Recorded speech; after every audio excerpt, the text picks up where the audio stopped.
Hi there. Welcome back to Feel Good Alcohol Free. I'm Lindsay Hennekey, your host and sober coach, and each week my intention is to support you on your journey to feeling good AF.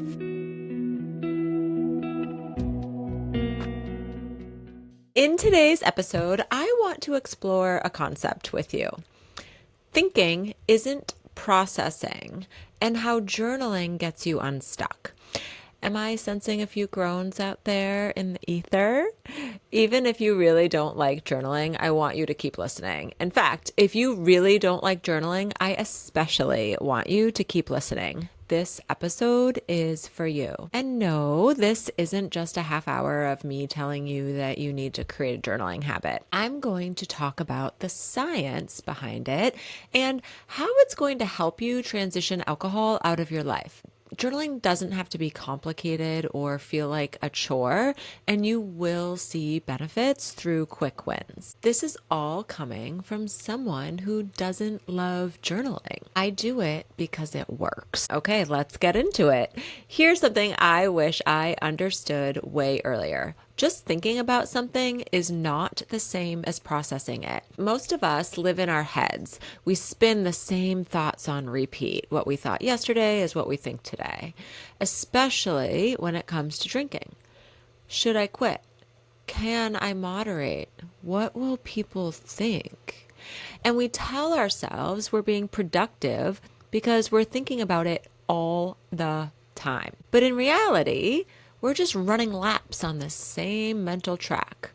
And why do we do that? Because the brain loves what's familiar. It's trying to conserve energy, so it defaults to the most well-worn neuro pathways, often the fear-based, shame-based ones. Here's where the science comes in, because you know I want to back this up. The research in cognitive neuroscience shows that verbalizing thoughts, either by writing or speaking, activates different areas of the brain, especially the prefrontal cortex, which is involved in rational thinking, self-awareness, and, of course, decision-making. That means the act of writing pulls your thoughts out of your limbic, emotional, reactive brain and into your more reflective, clear thinking brain. So when you write something down, it actually becomes easier to regulate the emotional charge around it. That's why people say things like, I didn't even know I felt that way until I saw it on the page. This is also a form of venting. Venting can be super therapeutic for us. When done intentionally, it's actually a powerful emotional release. It gives our feelings somewhere to go instead of swirling around in our heads. I talk a lot about this in my coaching because we want to make sure that when we are speaking our thoughts, that we're going to be productive and have it be useful for us. So I want you to ask yourself, am I venting to process and move forward, or to stay stuck in the problem? We want to process and move forward, and sometimes doing that to a friend or partner can actually fuel the problem. I know I've done this before where really my intention is sort of to get the person to agree with me and like be on my side, not to actually help me solve the problem. This is why starting with journaling can help, opposed to venting to a friend. Okay, I want to switch gears a little bit and get to the nitty-gritty. One thing I often hear from women is, I've been thinking about quitting drinking for years. And I always say, yes, there is value in that. And also, by the way, trust me, I thought about quitting drinking for a very, very, very, very, very long time. So I can absolutely relate when this is what women say to me. There's progress in thinking, but at some point, all that data that you're collecting up in your head has to be moved somewhere. Otherwise, you're just circling the same mental tracks. I spent so many years in that loop. I'd rehearse the same fears over and over again. What will people think if I stop drinking? Will I ever be fun again? How would I even do a wedding or vacation or a relaxing weekend? Could I really live the rest of my life without alcohol? Now, these types of thoughts make it all feel very big and impossible. So I would just keep putting it off. And with that, my brain kept offering those same questions because they were familiar. Not because they were true, but because I'd rehearsed them so many times, they became the default. That's how the brain works. It conserves energy by recycling the thoughts you think most. And for many of us, those are fear-based or shame-based. Here is where this all came into reality for me. I remember this, I would call it a pivotal moment in 2018 when I went to a retreat at Kripalu, which is one of my favorite yoga and wellness centers. I've actually talked about this before. It's the same retreat I was telling my friends we had to be on the road early so I could get home in time to make sure I had my downtime with a bottle of wine before the start of another work week. I still kind of cringe a little bit when I think of that memory. At the retreat, there was a lot of space for journaling and reflection, something I honestly didn't take that seriously at the time, but I was committed to doing everything the retreat leader intended for us. And what I found as I started writing out about my attempts to moderate, all the rules I made, all the promises I'd broken, I was like, I can finally see it. I could finally see it. I'd tried so many times to control my drinking, but the patterns had never changed. So this clarity, it really came from writing it down, not thinking harder. I walked away from that retreat realizing that journaling had done something that I didn't expect. It gave me what I call an actionable result. And I had not seen that before. Here, I was a marketing leader and data-driven decision maker, but when it came to my own life, I was just seeing this clearly for the first time. I wasn't just aware of the problem. I was ready to try something different. And so that's the shift in this journey that I want for every woman that I work with. Not just thinking about the life you want, but seeing it clearly enough to start building it. I used to think that I was making progress just because I was always thinking about quitting drinking. I could list all my reasons, all my fears, all the pros and cons, but nothing would change.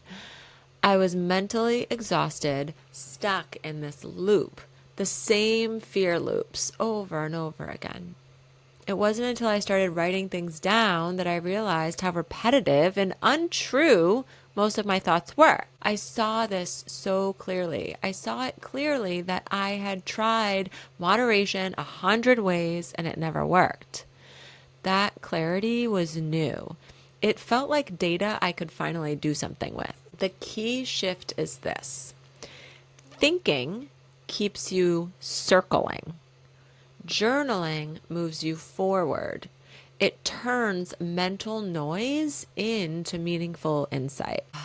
I just love this topic so much. And because I was resistant to journaling for so long, it is just kind of funny to me how much I love it now. Okay, journaling interrupts the loop. Here's what I didn't really understand for a long time. Thinking is fast. Writing is slow, and we need slow because when you're stuck in the loop, wondering if you're doing this right, overanalyzing whether you really have a problem with alcohol, replaying what you said last night, or fearing what people will think, you're not actually seeing the thoughts. You're swimming in the thoughts. Journaling slows everything down. It interrupts that mental spiral and forces you to name what's actually happening, not what your fear is trying to convince you is happening. When I started writing things down, I realized how many of my thoughts were extreme or, like I said earlier, just flat out untrue. Things like, everyone's going to think I'm broken. I'll never enjoy a vacation again without wine. Quitting means I've failed. Now, when those statements lived only in my head, they felt very true. They carried so much weight. But when I wrote them out, I could finally say, wait, is it actually true? Or is that just the fear talking? Writing gives you distance, and distance gives you power. because you can't challenge a thought you haven't even seen clearly. When everything stays in your head, it feels sort of fused with you. The thought, "I'll never be able to quit," doesn't sound like a thought. It feels like a truth. But when you write it down, something subtle but powerful happens. You create a gap between you and the thought. In psychology, this is called cognitive diffusion. It's the process of separating yourself from your thoughts so that you can observe them rather than be controlled by them. It's a technique commonly used in acceptance and commitment therapy. Now, this is what journaling does. When a thought lives in your head, it drives your emotions, then your behavior, and then all of this is what amounts in your identity. But when it's on the page, it becomes something that you can question. Where did this come from? Is this actually true? What is a more empowering way to see this? That's where your power lives, not in trying to silence your thoughts, but in learning how to see them clearly. The page becomes your mirror, and not the funhouse mirror of shame, guilt, or comparison, but a clear, honest reflection of what's underneath. And when you can see it, you can shift it. This is how we begin to move from reacting to responding, from looping in fear to choosing with clarity. That's why journaling isn't just helpful, it's actually transformative. It gives you access to the part of yourself that knows what you want and remembers who you are. When my clients start journaling, I always tell them, don't worry about it sounding smart or structured. This isn't about writing a perfect entry. It's about interrupting the loop, making space between you and the noise, and starting to create a new thought, a new belief, a new story on purpose. Okay, so you know that I'm going to give you an assignment this week. So your assignment is sometime today, I want you to grab a journal or even just your notes app and answer this question. And don't worry, this will be in the show notes, so you'll be able to copy and paste it later. What thoughts about alcohol or myself keep coming up lately? And then I want you to ask yourself these questions as follow-up. Is this thought helpful? Is this thought true? What might be a more empowering way to look at it? Now, this can be a daily 5-minute check-in with yourself. This is how we interrupt the loop. You're basically saying, is what I'm thinking even true? This is how we get back in the driver's seat. And really, what I learned along the way is that what I really wanted was to be in the driver's seat. I wanted to be in control. Okay, we're going to move from spinning to self-coaching. I want to talk about how journaling builds emotional resilience. Let's talk about why this goes beyond just getting your thoughts out. Journaling isn't just about venting. It's about building your emotional capacity. When you write about your cravings, your fears, your social anxiety, your guilt after a slip, you're not just venting. You're practicing emotional regulation. You're learning to sit with discomfort without trying to fix it, without trying to numb it or drink it away. You're giving your emotions a place to land instead of letting them swirl around and drive your behavior unconsciously. So here's the key. This only works if you drop the judgment. The moment you turn your journal into a place where you criticize yourself, I should be over this by now. Why can't I get it right?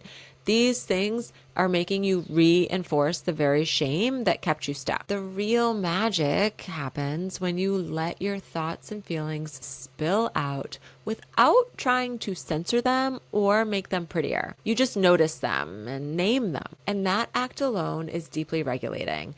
It's like saying to yourself, I see you, I hear you, I'm still here.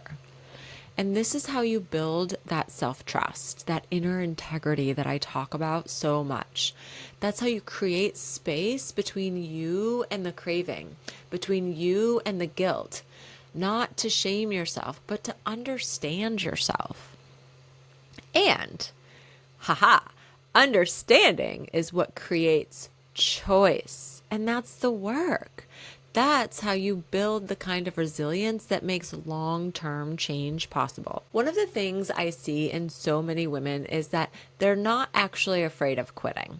They're afraid of feeling. They're afraid of what will come up when they stop drinking. So here's what journaling does. It helps you witness the hard emotions without drowning in them. It helps you name your feelings, normalize them, and then respond with compassion instead of judgment. If there's one thing you need to have during this journey, it is self-compassion. I remember journaling through a moment of deep shame after one of my last big slips. And I thought, how could I mess this up again? I swore I wouldn't, but instead of spiraling, I wrote it all down. And as I wrote, I started to soften, actual weight lifting off my shoulders. So yeah, there was a little bit of, why am I like this? And like a lot of anger around why I was like this. Why me? Why me? But I started to understand what I was actually needing in that moment. And that was a turning point for me. Judgment started to lift and compassion came in, and I could see and feel myself changing. This is part of the emotional sobriety work. It's not just about drinking. It's about staying present with yourself, especially when it's uncomfortable. You know, I'm going to tell you to get comfortable being uncomfortable. So this kind of inner strength doesn't happen by accident. It's built. You're building it. Even by listening to this podcast and doing all this work, you're already building it. And journaling is one of the tools that is going to accelerate that build. Journaling doesn't just stop the spiral. It gives you the chance to coach yourself through it. Most of us start out spinning. We're thinking the same things on repeat. Why can't I just stop? What's wrong with me? Everyone else seems fine. And that loop gets louder and louder. But when you start writing and asking better questions, you move from spinning into self-coaching. You begin to ask, what was I feeling before the urge hit?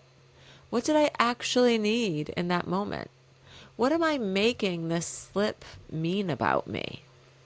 What would I say to a friend in this exact situation? That's another thing that we talk so much about in my coaching containers is the difference between how you would talk to a friend versus how you talk to yourself. Think about that. This is how belief work begins. We don't have to sit on a mountain chanting mantras. We just need to challenge the stories that are running our life. If you want to head to the nearest mountain and chant mantras, I'm on board with that too. Let me know where and when, and I'm going to join you for that. It's just that it's not totally necessary. When I started journaling this way, I realized how often my thoughts were driven by fear or shame, and how many of them were just flat out untrue. I started choosing new thoughts, new beliefs, like I'm allowed to change my mind about drinking, or slipping doesn't mean I failed. It means I'm learning. And another one, I don't have to be perfect to be proud of myself. This is identity work. Asking yourself those questions, that's identity work. That's how you stop seeing yourself as someone who might quit and start seeing yourself as someone who is building a new way of being. So if you've ever wondered how journaling helps you actually change, this is it. It helps you get out of emotional autopilot and into intentional transformation. And you don't have to be a writer. You don't need fancy prompts. You just need honesty, curiosity, and of course a pen. Most women I work with say they don't have time to journal or they don't know what to write. But what I've found both personally and through coaching is that it's rarely about time. How many minutes did you spend scrolling on your phone today, do you think? It's not about finding the perfect notebook or the best prompt, but also, I love a beautiful notebook. Speaking of which, this is one way I treat myself sometimes, to a new notebook, going to a bookstore or a stationery store and picking one out that matches whatever my mood is right then and there makes me feel so good. It's like this empty notebook is a fresh start every single time. Okay, I digress. Let's get back to the point here. The resistance usually comes from something deeper. We're afraid of seeing what's really going on. When we get quiet and still, we lose the distractions we've been hiding behind. That glass of wine, the constant scrolling, the full calendar, all of it gives us an excuse to not check in. And journaling, it removes those buffers. It's just you and the truth. That used to terrify me. But once I started, it became one of the most freeing things I'd ever done. This practice gave me permission to stop pretending. On paper, I didn't have to perform. I didn't have to sound wise or have a breakthrough or make it all make sense. I just had to be real. And real, that's where my change started happening. That's where change happens. Real is where you find the patterns, the pain, the insights, and the path forward. So if you've been resisting journaling, I want you to ask yourself this: what am I really afraid I might see? Because maybe that's exactly where the work begins. I have a couple of assignments for you today, and here's the first one. Try a 5-minute journal after this episode. No rules, no structure. I want you to just set a timer for 5 minutes, and I want you to write the sentence, right now, I feel, and then just keep going. See what comes up for you. And if 5 minutes sounds too scary right now, just try 3 minutes or 2 minutes. Just try it. Don't overthink it. Don't try to be deep. Just get the chaos out of your head and onto the page. Here's what I want you to take away from this episode. Journaling isn't about getting it right. It's about getting it out. You're not doing it to impress anyone. You're doing it to understand yourself, to interrupt the thought spirals, to finally hear your own voice underneath all the noise. And here's the other thing. Just like with this whole alcohol-free journey, you don't have to be perfect. You don't have to write every day or fill a notebook.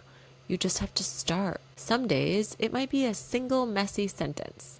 Other days it could be pages of clarity. All of it counts.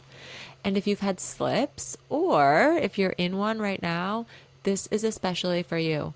Those moments are not failures. They're feedback. Journaling gives you a way to gather that feedback without judgment, to look at what happened and ask, what was I really needing in that moment? That's where healing begins. Okay, here's your next assignment, assignment number 2. And don't worry, these are listed in the show notes if you're driving or if you're on a walk. Grab your journal or the notes app or, I don't know, the back of an envelope, whatever you have. Set a timer for 5 minutes and answer this question honestly. What am I afraid to admit to myself right now? And then just write. No overthinking, no editing, just truth. Okay. I hope this episode was helpful and will give you more purpose behind the pen. I resisted journaling for so long or was super inconsistent with it. I found this practice to be so life-changing, so I just want you to start. And if you miss a day, don't sweat it. Don't beat yourself up. Just do it the next day. If this episode helped you see journaling in a new light, make sure to follow the podcast and share it with a friend who might need it too. And if you're feeling like this is all a lot to do on your own, you're not alone. You can step into the beautiful community of women I have built. No judgment, no shame, just progress. The other side of alcohol is waiting for you, and I believe in you. You will absolutely get there.